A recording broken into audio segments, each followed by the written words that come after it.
आज हम लोग क्या डिस्कस करने वाले हैं, सीपीआर प्रोसीजर। सीपीआर का मतलब क्या है, कार्डियक पल्मोनरी रिससिटेशन। कार्डियक मतलब क्या होता है, हार्ट, पल्मोनरी मतलब लंग्स, रिससिटेशन मतलब रिवाइव, किसी पर्सन को क्या करना, पुनर्जीवित करना। ठीक है, अब हम क्या देखेंगे, डेफिनेशन। डेफिनेशन में क्या है, CPR is the life saving emergency condition. जो सीपीआर होती है वो कब दी जाती है, इमरजेंसी कंडीशन में दी जाती है, ताकि पेशेंट की लाइफ को क्या किया जा सके, सेव किया जा सके। और सीपीआर प्रोसीजर कब दी जाती है, जब पेशेंट की हार्ट बीट रुक जाती है और ब्रीथिंग डिफिकल्टी होती है, तब पेशेंट को सीपीआर प्रोसीजर दिया जाता है। और सीपीआर प्रोसीजर के थ्रू जो बॉडी में ब्लड सर्कुलेशन है उसको प्रिवेंट किया जाता है और ऑक्सीजन सप्लाई को कहां तक पहुंचाया जाता है, ब्रेन तक और वाइटल ऑर्गन तक। वाइटल ऑर्गन्स कौन कौन से होते हैं, किडनी, लंग्स, ब्रेन, हार्ट। ये क्या है, हमारे बॉडी के वाइटल ऑर्गन है, जो जहां ब्लड सर्कुलेशन होता है, जिसके थ्रू हमारी बॉडी क्या करती है, वर्क करती है। क्लियर हो गया। और जो सीपीआर प्रोसीजर है तब तक की जाती है जब तक कि उस मरीज के पास कोई मेडिकल हेल्प ना पहुंच जाए, तब तक सीपीआर की प्रोसीजर हमको करना है। जब तक कि उस मरीज की सांस वापस ना आ जाए तब तक हमको उसको सीपीआर देना है। क्लियर हो गया इतना।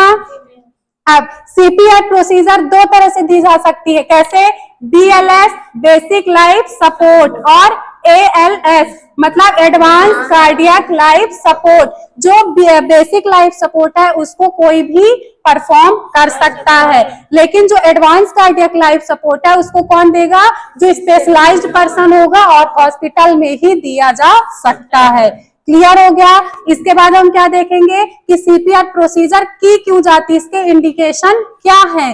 तो क्यों की जाती है, जब किसी मरीज को कार्डियक अरेस्ट की बीमारी हो। कार्डियक अरेस्ट मतलब उसके हार्ट का क्या हो जाना, स्टॉप हो जाना, रुक जाना, या उसको उसकी पल्स ना मिलना, ब्रीथिंग ना मिलना, या पेशेंट कोमा में है, या उसको कोई इंजुरी हुई है, या उसका क्या हुआ है, ब्रेन स्ट्रोक। ब्रेन स्ट्रोक मतलब उसके ब्रेन में प्रॉपर ब्लड नहीं पहुंच रहा है, जिसके कारण उसका ब्रेन क्या हो गया है, रुक गया है, स्ट्रोक हो गया। इस कंडीशन में सीपीआर की प्रोसीजर की जाती है। क्लियर हो गया इतना।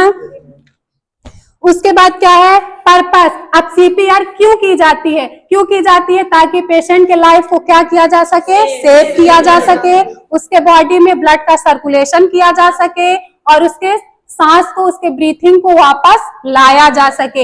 इसलिए ये सीपीआर की प्रोसीजर की जा सकती है। ठीक, अब हम जब सीपीआर कर रहे हैं तो हमारे पास क्या क्या होना चाहिए। ठीक है, तो क्या क्या होना चाहिए हमारे पास, हमारे पास क्या होना चाहिए, सीपीआर बोर्ड। सीपीआर बोर्ड मतलब एक ऐसा फ्लैट बेड होना चाहिए जहां पेशेंट को हम क्या कर सके, कंफर्टेबल उसको लेटा सके। उसके बाद हमारे पास क्या होना चाहिए, एम्बू बैग होना चाहिए, जिसके थ्रू हम उसको क्या देंगे, ब्रीथ देंगे।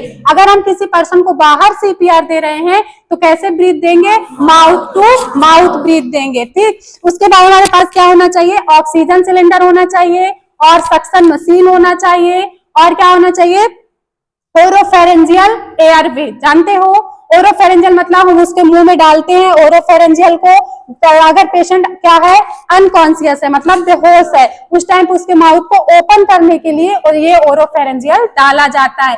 इसके बाद क्या आता है,